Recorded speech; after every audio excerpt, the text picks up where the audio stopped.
ज कौमार हर सएव हि बरस्ता एव चैत्र खपा ते चोन्मिलित मारुति सुरभय पौरा कदम्बा नीला सा चैवास्मि तथापि तत्र सुरवत्यापार व्यापार लीला विधो देवा रजसी विकसित उतले चेत समुत कंठे कंठते समुत कंठ चिंतामणि पकल सदम सुकल्प भिक्ष लक्षामिति सुसुरवीरभिपालयन्तम् लक्ष्मी सहस्र शतसंभ्रम सेव्यमानम् गोविन्दमादिपुरुषं तमहं भजामि।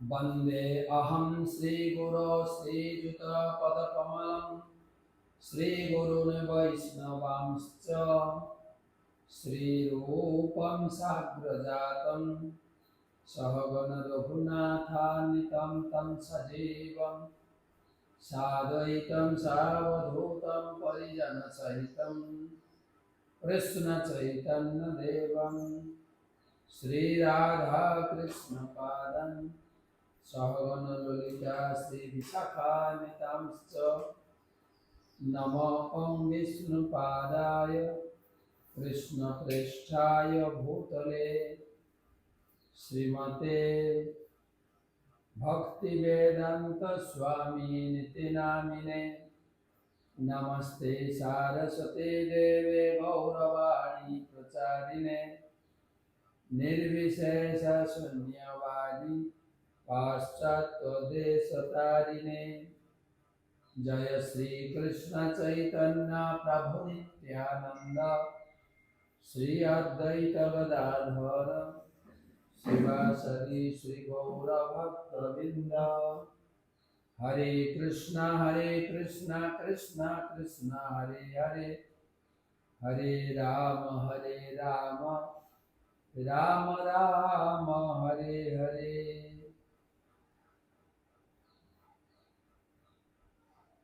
ओम नमो भगवते वासुदेवाय ओम नमो भगवते वासुदेवाय ओम नमो भगवते वासुदेवाय नारायणं नमस्कृत्य नरं चैव नरोत्तमं देवीं सरस्वतीं व्यासं ततो जयमुदीरये। तमादिदेवं करुणानिधानं तमालवर्णं श्वेतावतारम् अपार संसार समुद्र सेतुं भजामहे भागवत स्वरूपम्। श्रीमद्भागवत महापुराण की जय षष्ठ स्कंद अष्टम अध्याय 20 श्लोक থেকে आलोचना प्रसंग नारायण कवच विश्वरूप তিনি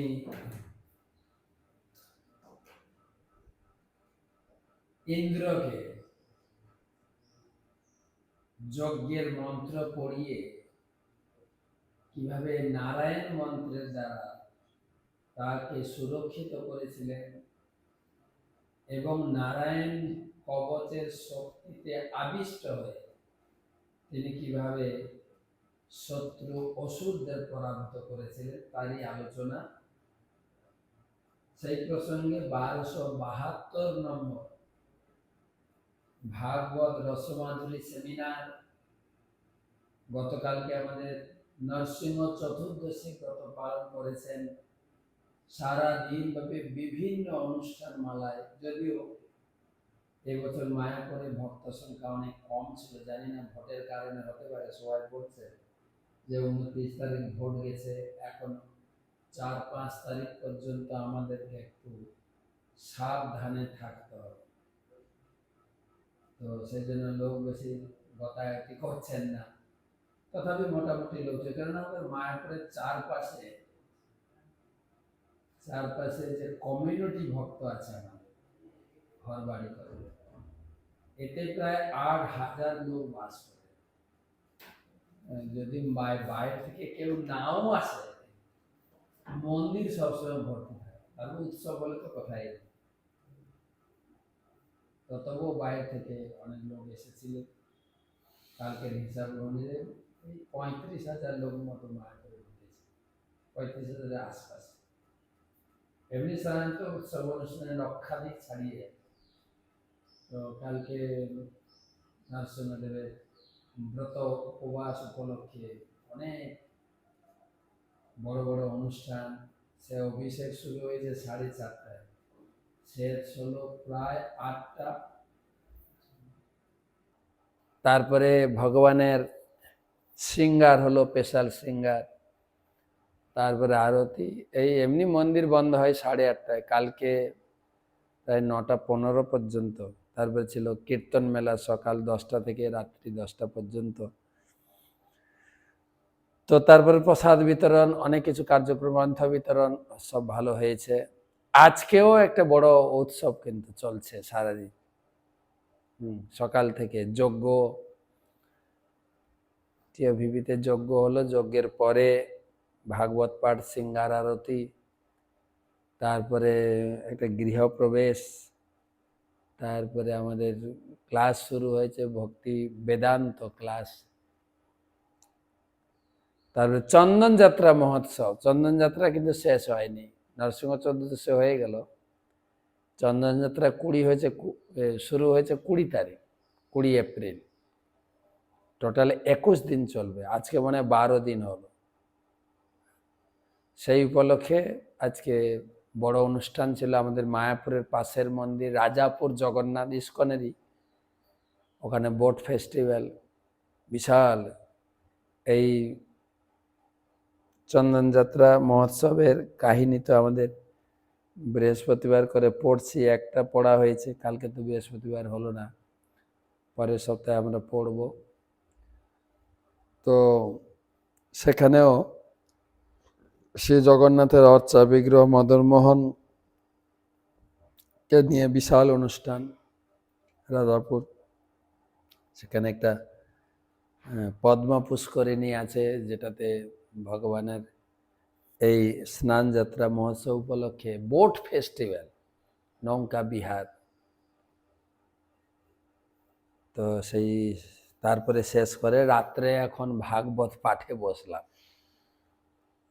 নারায়ণ কবচ মন্ত্র 20 শ্লোক থেকে 20 শ্লোক। মামকে সবগ দয়াপাতরব্যাত গোবিন্দাসঙ্গব মাত্তবেণু নারায়ণপ্যাহ উদাত্ত শক্তি মন্ধন্নিদে বিষ্ণুরবীন্দ্রপাণি। মামকে সবগ দয়াপাতরব্যাত গোবিন্দাসঙ্গব মাত্তবেণু নারায়ণপ্রাণ উদাত্ত শক্তি মন্ধন্নিদে বিষ্ণুরবীন্দ্রপাণি। অনুবাদ: দিনের প্রথম ভাগে কেশব তার গদার দ্বারা আমাকে রক্ষা করুন। দিনের দ্বিতীয় ভাগে সর্বদা বেণু বাদনরত গোবিন্দ আমাকে রক্ষা করুন। সর্বশক্তি সমন্বিত নারায়ণ আমাকে দিনের তৃতীয় ভাগে রক্ষা করুন। দিনের চতুর্থ ভাগে চক্রহস্ত বিষ্ণু আমাকে রক্ষা করুন। এক একটা মন্ত্র দিয়ে আমরা গত ক্লাসে শুনেছিলাম শরীরের এক একটা অঙ্গকে সুরক্ষা। তো আজকে আমরা পড়ছি 20 শ্লোকে দিক এবং সময়। প্রভুপাদ লিখেছেন বৈদিক জ্যোতিষ গণনা অনুসারে দিন রাত্রি 12 ঘন্টায় বিভক্ত না করে 30 ঘন্টায় বিভক্ত হয়েছে। 60 মিনিটে ঘন্টা না, বৈদিক গণনা অনুসারে 24 মিনিটে ঘন্টা, তাহলে 30টা। এবং এটাকে সাধারণত দিন ও রাত্রি 5 ঘটিকা সম্মানিত 6টি ভাগে ভাগ করা হয়েছে। 5 ঘন্টা করে 6 ঘন্টা, আর এটা হচ্ছে টোটাল 30 ঘন্টা। 12 ঘন্টা না, 30 ঘন্টায় গণনা আছে। তো সেই 6টি ভাগে ভিন্ন ভিন্ন নামে রক্ষা করার বিধান। মথুরাধিপতি কেশব, প্রথম ভাগের প্রভু বৃন্দাবনপতি গোবিন্দ দিনের তৃতীয় ভাগে পরের শ্লোকে আসবে। প্রত্যেকটা মুহূর্ত, প্রত্যেকটা সময়, শরীরের প্রত্যেকটি অঙ্গ সবসময় ভগবানের দ্বারা সুরক্ষিত রাখতে হবে। আমি বলেছিলাম আমরা 12টা অঙ্গে তিলক ধারণ করি, সেটা একটা বিজ্ঞান হচ্ছে এই শরীরকে সর্বতোভাবে ভগবানের দ্বারা সুরক্ষিত করে। আমরা দেখি বৃন্দাবনেও যখন ভগবান কৃষ্ণকে কোনো অসুর ক্ষয়ক্ষতি করার জন্য চেষ্টা করত, অসুরটা মারা যেত, কৃষ্ণের কিছু হতো না, কিন্তু স্নেহবশত মা যশোদা ছুটে গিয়ে গোপালকে কোলে নিয়ে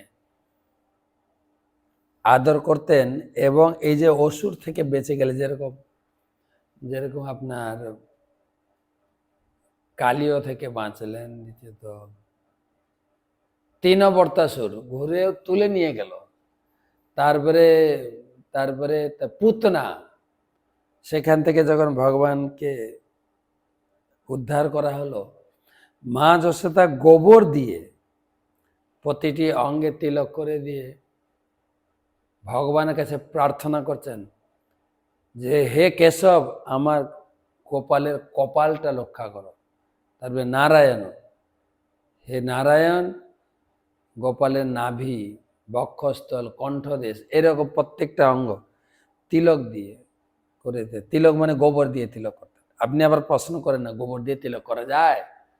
মা যশোদা করেছিলেন কৃষ্ণকে, জগৎকে দেখিয়েছেন এই যে গোবরের কত দাম, প্লাস সন্তানকে কিভাবে সুরক্ষার জন্য ভগবানের কাছে প্রার্থনা করতে হয়। ভগবান যদি রক্ষা করতে পারে, রক্ষা হবে। রাখে হরি মারেকে। আমরা তো বর্তমানকালে নিজের বিদ্যা বুদ্ধি শরীরের উপর ভরসা করি, দেখছি সেটাও কাজ হচ্ছে না। রাখে হরি মারেকে। যাই হোক, দিনের প্রতিটা মুহূর্ত ভগবানের শরণাপন্ন থাকতে হবে। ভগবান কিভাবে আমাদের রক্ষা করছেন। 21 দেব পরাহ্নে মধু অগ্রধন্যা সায়ং ত্রিধামা বতু মাধব মাম দোষে হৃষিকেশ উদার্থ রাত্রে নিশীথ একঃ বতু পদ্মনাভ। দেব পরাহ্নে মধু অগ্রধন্যা সায়ং ত্রিধামা বতু মাধব মাম দোষে হৃষিকেশ উতার্ধরাত্রে নিশীথ একঃ বতু পদ্মনাভ। অনুবাদ: অসুরদের জন্য ভয়ঙ্কর ধনুর্ধারী ভগবান মধুসূদন দিনের পঞ্চম ভাগে রক্ষা করুক। সন্ধ্যায় বিষ্ণু এবং মহেশ্বর রূপে প্রকাশিত ভগবান মাধব আমাকে রক্ষা করুন। আর রাত্রির প্রথম ভাগে হৃষিকেশ আমাকে রক্ষা করুন। অর্ধরাত্রে নিশীথে, রাত্রির দ্বিতীয় ভাগে ও তৃতীয় ভাগে ভগবান পদ্মনাভ আমাকে রক্ষা করুন। যদিও আমাদের ভগবান কৃষ্ণ নিজেই বলেছেন যে তোমার রক্ষাকর্তা কেউ নেই, আমি যদি তোমাকে রক্ষা করি তাহলে রক্ষা হবে। তো দিনের প্রতিটা যেই ভাগ চেঞ্জ হচ্ছে, ডিউটি চেঞ্জ হয়ে যাচ্ছে, কোন ভগবান এসে আমাদের রক্ষা করবে। এতে এখানে এত সূক্ষ্ম বিচার। আমরা দেখি সাধারণত নরসিংহদেবের পূজা করি, নরসিংহদেব পুরো ভগবানের বিষয়টা, ক্ষেত্রটা, ভক্তি জীবনটাকে সুরক্ষা দিচ্ছে, তার প্রার্থনা। তাও এখানে যেটা লেখা আছে, কোন সময় কোন ভগবানকে প্রার্থনা করো। শিবৎস ধামা পররাত্র ঈশঃ পত্যু সঈশ শ্রীধর জগ জনার্দন दामोदरोऽव्यादनुसन्ध्यं प्रभाते विश्वेश्वर भगवान् कालमूर्ति श्रीवत्सधाम पररात्र ईश पत्तु से ईशः श्रीधर जनार्दन दामोदर अभ्यादनुसन्ध्यं प्रभाते विश्वेश्वर भगवान काल मूर्ति। বলা আছে রাত্রির নিশীথ কাল থেকে অরুণোদয় কাল পর্যন্ত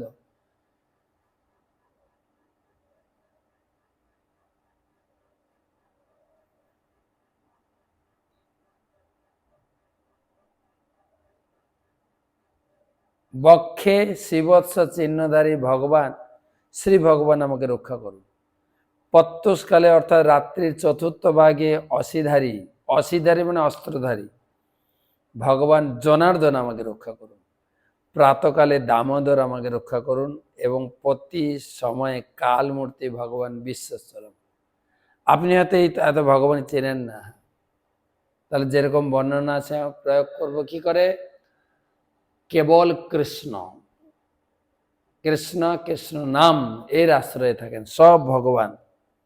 কেন ভাগবত মে সুত গোস্বামী বলেছেন এতে চ অংশ কলা পুংস কৃষ্ণস্থ ভগবান সয় ইন্দ্রাড়ি ব্যাকুলং লোকং মৃঢ়ন্তি যুগে যুগে।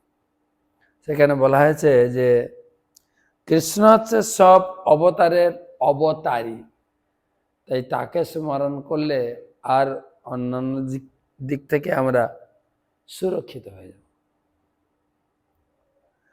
চক্রম যুগান্ত নীলত চক্রম যুগান্ত নলতি নেমি ভ্রমত সমন্তাৎ ভগবত প্রযুক্তম দন্দব্ধি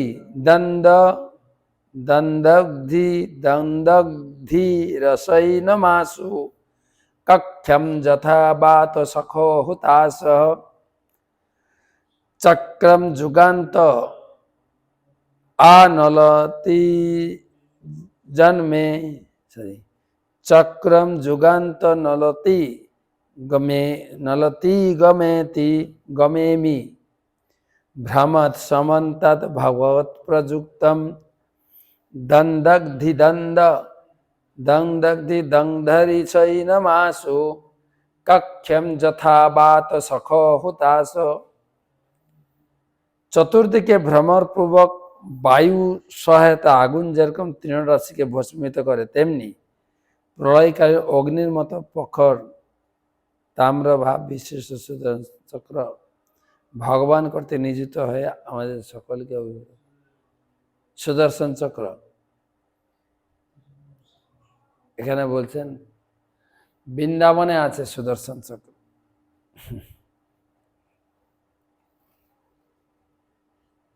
ভগবানকে স্মরণ, এটা হচ্ছে জীবনের বড় সম্পদ, ভগবানকে স্মরণ করা।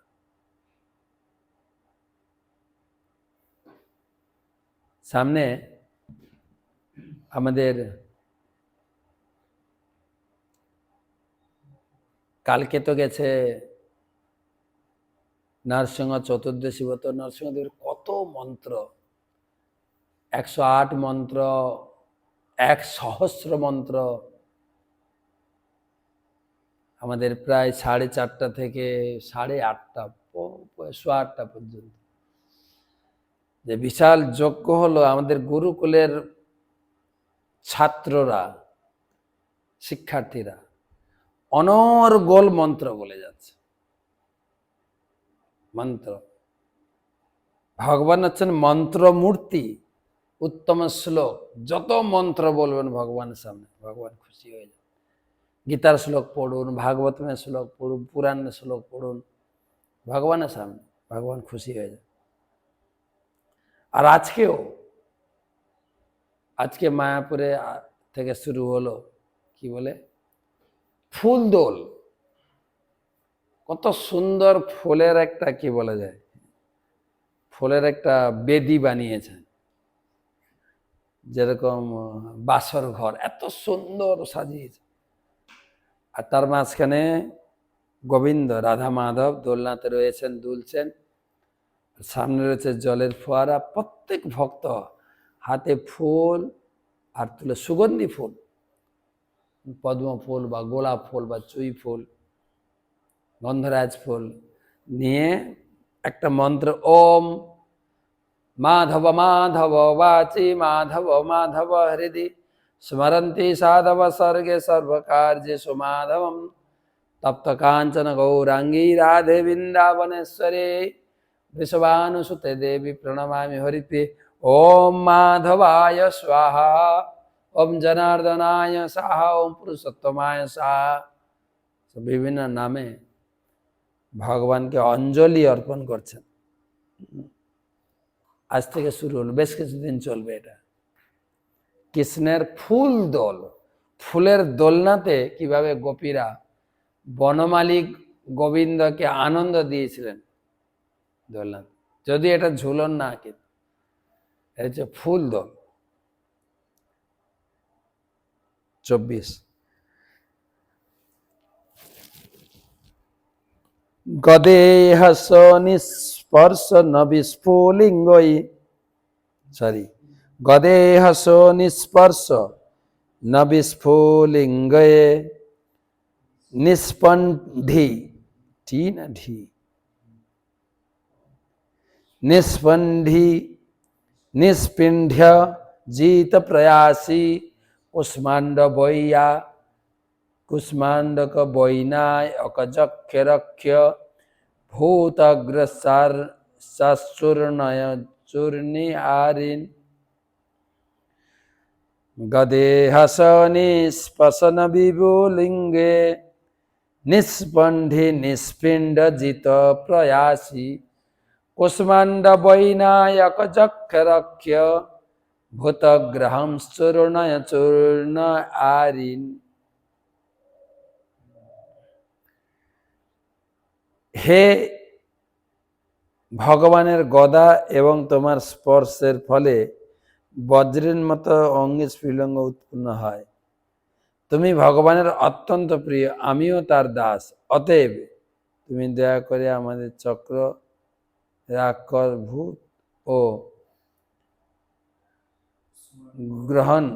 ভূত ও গ্রহগণকে নিষ্পেষিত ও চূর্ণ বিচূর্ণ।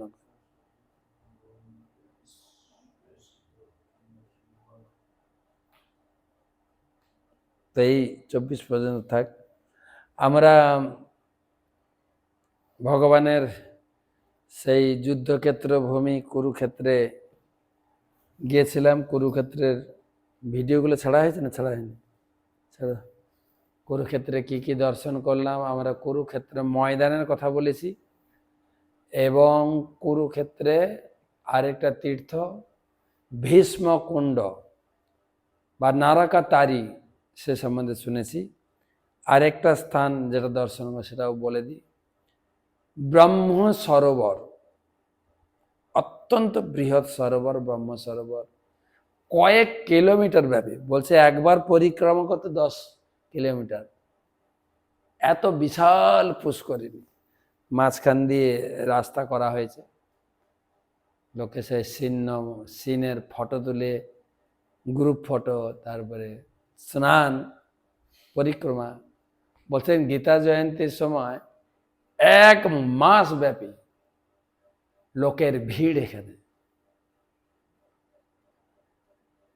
তার একটু মহিমা আমরা শ্রবণ করি। ব্রহ্ম সরোবর, ব্রহ্ম সরোবর নাম হয়েছিল ভগবানের, কি বলে, ভগবান পদ্মনাভ, তার নাভি থেকে এক পদ্ম, যেখান থেকে ব্রহ্মাজির জন্ম। ব্রহ্মা জন্মগ্রহণ করে, দেখছেন চারিদিক শূন্য, কিছুই নাই, শুধু একটা আওয়াজ ভেসে আছে, তপহ তপহ তপহ। তখন বুঝতে পারলেন আমাকে তপস্যা করতে হবে।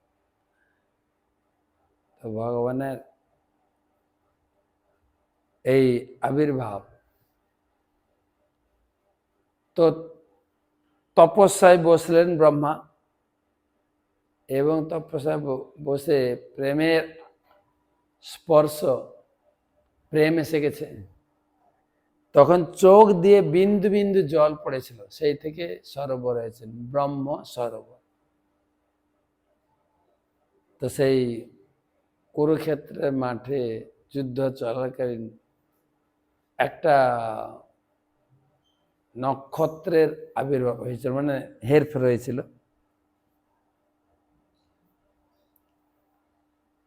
যেখানে ছিল সূর্যগ্রহণ।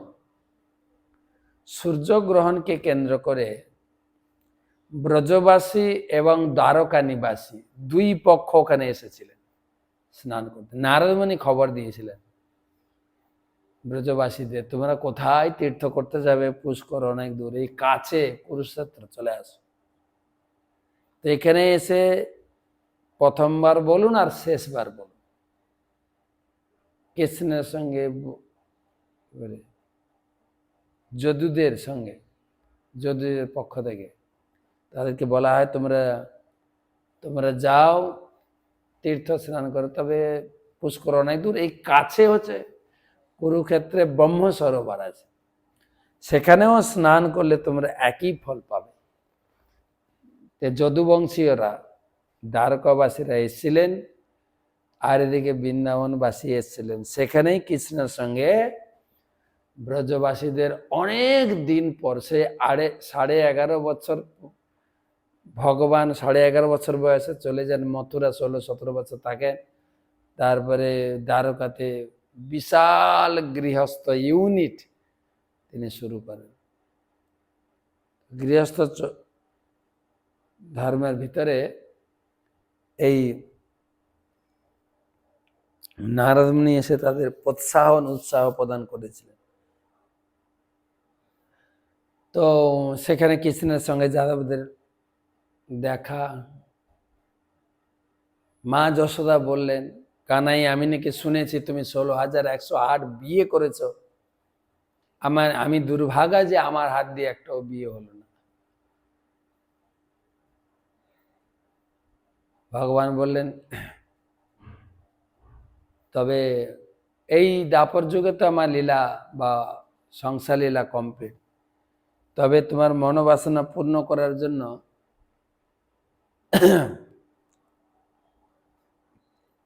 পরের অবতার, এটা দাপর যুগ শেষ হতে চললো, কলিযুগে তুমি শ্রীনিবাস রূপে আমি জন্মগ্রহণ করব, সেখানে তোমার হাত থেকে বিয়ে করব।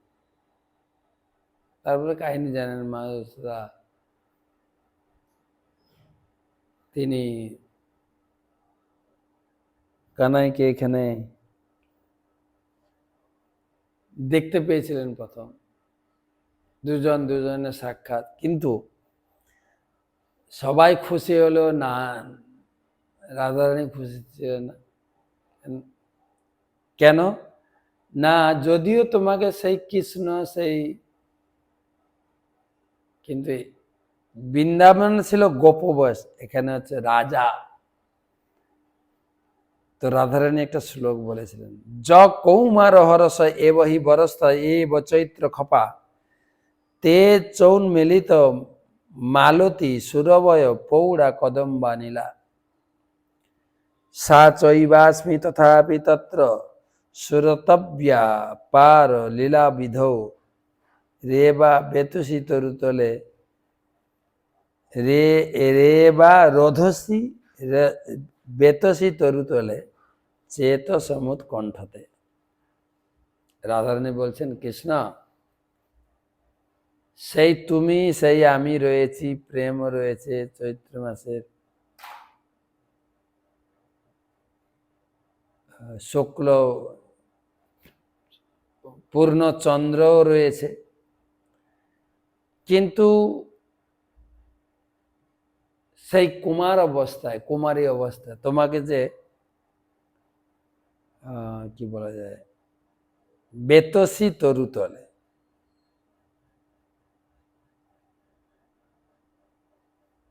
মালতী আর বেতসী গাছের তলায়, রোধসী বেতসী তরুতলে, সেই বৃন্দাবনে যে আমরা দুজন মিলিত হতাম, সেই ভাব এখানে হচ্ছে না। এখানে তোমার হাতি ঘোড়া ঘোড়ার ঘর ঘরে শব্দ, তার রাজ পোশাকে তীর ধনুক রয়েছে। তাই বাংলা পয়ার লিখছেন কবিরাজ গোস্বামী। আচ্ছা, পূর্বে জয়ছে কুরুক্ষেত্রে সব গোপীগণ, কৃষ্ণের দর্শন পাইয়া আনন্দিত মন। জগন্নাথ দেখি প্রভুর সেবা উঠিল, সেই ভাবাবিষ্ট হইয়া ধুয়া গাওয়াইল। বলা হচ্ছে পূর্বে যেরকম ব্রজগোপীরা কুরুক্ষেত্র শ্রীকৃষ্ণের দর্শন পেয়ে আনন্দিত হয়েছিলেন, জগন্নাথ দেবকে দর্শন করে চৈতন্য মহাপ্রভু সেই ভাবের উদয় হল। সেই ভাব আবিষ্ট হয়ে তিনি স্বরূপ দামোদরকে নিয়ে একটু ধোঁয়া গাইলেন। ধোঁয়া মানে আরেকটা গান।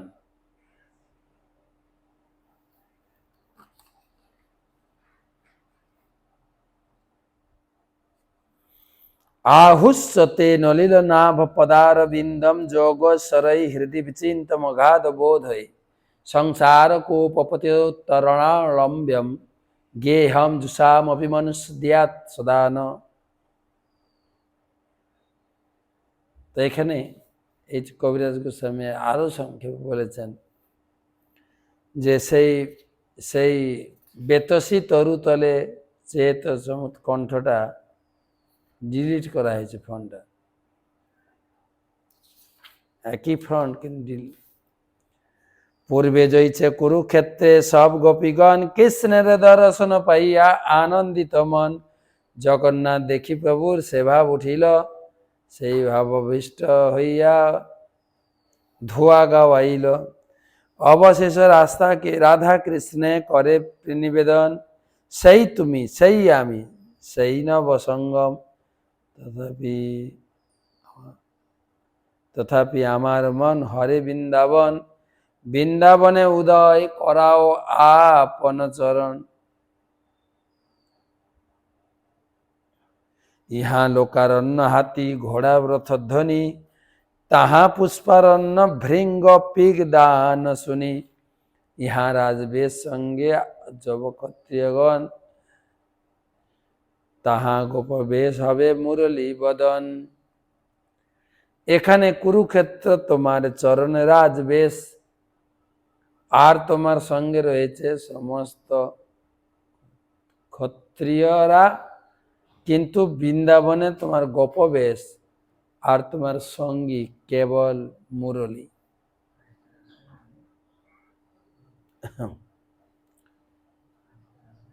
তো মোটামুটি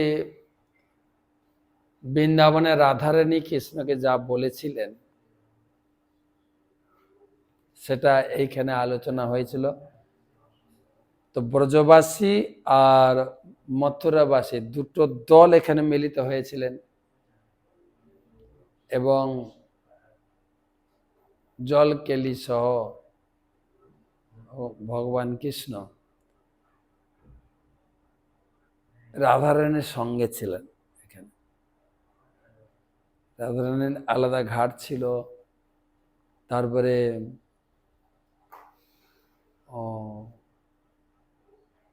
গোপ ব্যক্তিদের জন্য আলাদা ঘাট ছিল।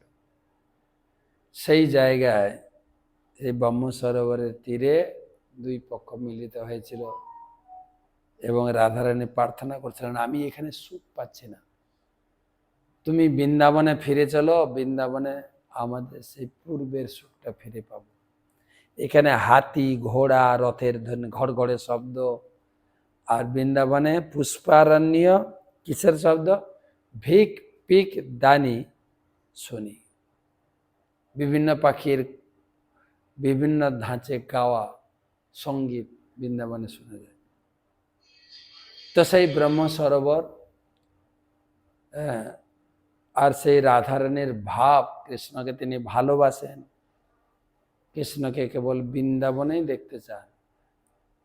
তা আমরাও সেই রাধারানীর ভাব মহাপ্রভু জগতে প্রকাশ করেছেন। এখান থেকে সূচনা করেছেন কুরুক্ষেত্রের মাঠ থেকে। ভগবানের বিরহে ভাব। তারপরে সেই জায়গায়, যে জায়গায় মিলিত হয়েছিল, এখন তো পুরোটা ঘাট বাঁধানো আছে, যেখানে খুশি নেমে স্নান করতে পারে। তবে আমাদের সেই রাধারানীর ভাবকে জগতে প্রকাশ করার জন্য চৈতন্য মহাপ্রভু এসেছিলেন। এই চৈতন্য চরিত্র রাধারানীর ভাব নিয়ে রথের সামনে যখন কীর্তন করছিলেন, সেই যেন কুরুক্ষেত্রে ব্রহ্ম সরোবরে কৃষ্ণকে দেখছেন, আর মহাপ্রভু রাধারানী, মহাপ্রভু রাধারানী দাঁড়িয়ে আছেন। সেখানে সেই রাধারানী যে শ্লোক বলেছিলেন, সেই শ্লোক মহাপ্রভু পড়লেন। য কৌমার হর স এব হি বরস্তা এব চৈত্র খপা তে চন্মিলিত মালতী সুরভয় পৌঢ় কদম্বা নীলা সা চৈবাস্মি তথাপি তত্র সুরবত্য পার লীলা বিধৌ রেবা রোধসি বেতসি তরুতলে চেত সমুৎকণ্ঠতে।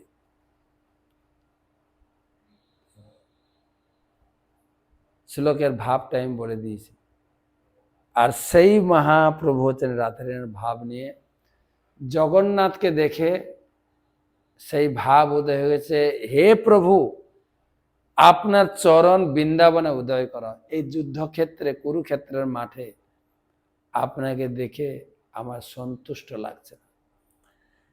তো সেই ব্রহ্ম সরোবর, যেখানে ভক্তি সিদ্ধান্ত সরস্বতী ঠাকুর, ওই জায়গা, যে জায়গায় গোপীগণ এবং মহিষীগণ সহিত কৃষ্ণ মিলিত হয়েছিলেন, এই জায়গায় মাটি কেটে ছিল ভক্তি সিদ্ধান্ত সরস্বতী ঠাকুর গৌড়ীয় মঠ বানিয়েছেন, বিশাল গৌড়ীয় মঠ। সেখান থেকে গৌড়ীয় মঠের প্রচার কার্যক্রম শুরু হয়েছে এবং বহু ভক্ত সেখানে বাস করেন। এবং এমনিও পুরো কুরুক্ষেত্রে সবাই ধার্মিক লোক, এবং কুরুক্ষেত্রে অনেক কিছু সরকারের কবজায় পুরোটা, তারা সুন্দর করে কুরুক্ষেত্র ধামকে রক্ষা করছে। তো সেই তিনটা কথা শোনালাম।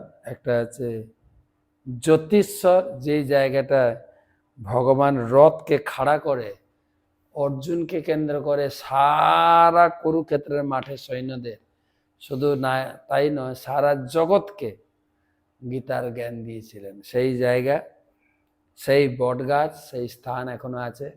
শোনা গেছে ওই পাশেই বলে শঙ্করাচার্য এসেছিলেন।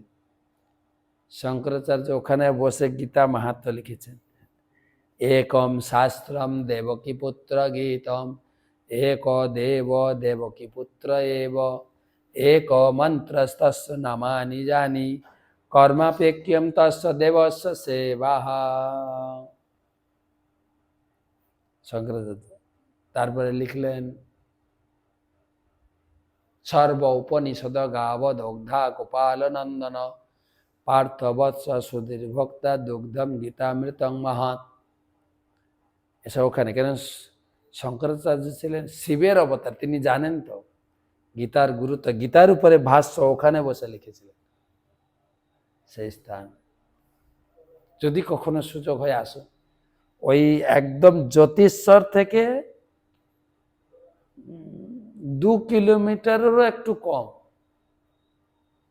ইস্কনের বৃহৎ মন্দির তৈরি হয়েছে, রথের আকারে মন্দির, 4টা চাকার উপরে বিশাল মন্দির, এবং সামনে বিশাল বিশাল ঘোড়া খাড়া করেছেন। মন্দির এখন নির্মীয়মান, আশা করি 1.5 বছরের ভিতরে কমপ্লিট হবে ওরা বলছে। টিএপি মন্দির 2027 শেষের দিকে উদ্বোধন হবে, তারপরে অযোধ্যা। তবে এখনো কিছু রুম, গেস্ট হাউস, থাকা খাওয়ার ব্যবস্থা হয়েছে। তা আপনারা আসুন, কুরুক্ষেত্র দর্শন করে আসেন। যে গীতার জ্ঞান আমরা পড়ছি, সেই গীতার জন্মস্থান কুরুক্ষেত্রের মাঠে। তো ঠিক আছে, মায়াপুরে তো আরো কয়েকদিন থাকবো, মায়াপুর থেকে আপনাদের ক্লাস শোনাবো। আজকে এই পর্যন্ত রাখি। শুভরাত্রি।